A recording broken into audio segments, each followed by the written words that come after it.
আপনি কাবা শরীফে গেছেন, কাবা শরীফের মালিক কে? জোরে বলেন। আল্লাহ। কাবা শরীফের মালিক কে? আল্লাহ। আমরা মুসলমান সবাই এই দিন দুনিয়ার আমরা যে পৃথিবী দেখে পৃথিবীর মালিক কে? আল্লাহ। এই সূর্য নক্ষত্র যা দেখি তার মালিক কে? আল্লাহ। বেহেশতের মালিক কে? আল্লাহ।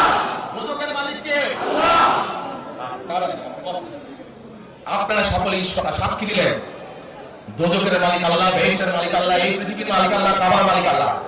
আরে ভাই, যেটার মালিক আল্লাহ সেটা কি অন্য কেউ দেওয়ার ক্ষমতা রাখে?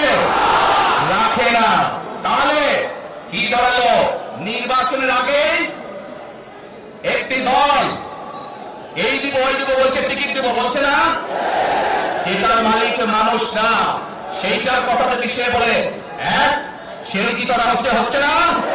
যার মালিক আল্লাহ, যার অধিকার শুধু আল্লাহ একমাত্র, সবকিছুর অধিকারের উপরে আল্লাহর অধিকার।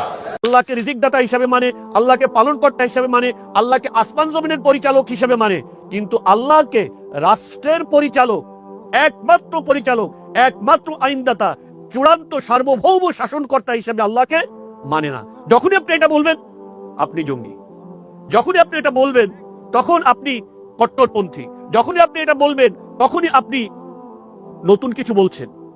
সো সেম, আমরা যে সোসাইটিতে আছি এই সোসাইটির অনেক কিছু কাদের সাথে মিলে যায়? সে মক্কার জাহিল সোসাইটির সাথে মিলে যায়। সুতরাং আমরা যখন বলি এক আল্লাহ আমাদের বিশ্বাসের প্রধান জায়গা, ঠিক আছে, প্রথম, তখন আমাদেরকে বুঝতে হবে এই এক আল্লাহ শুধু এক আল্লাহকে জানা নয়, শুধু এক আল্লাহকে স্বীকৃতি দেওয়া নয়। আল্লাহ আপনার স্বীকৃতির অপেক্ষায় নেই। আল্লাহ আপনি স্বীকৃতি দিলেন না দিলেন তাতে আল্লাহর কিচ্ছু আসে যায় না।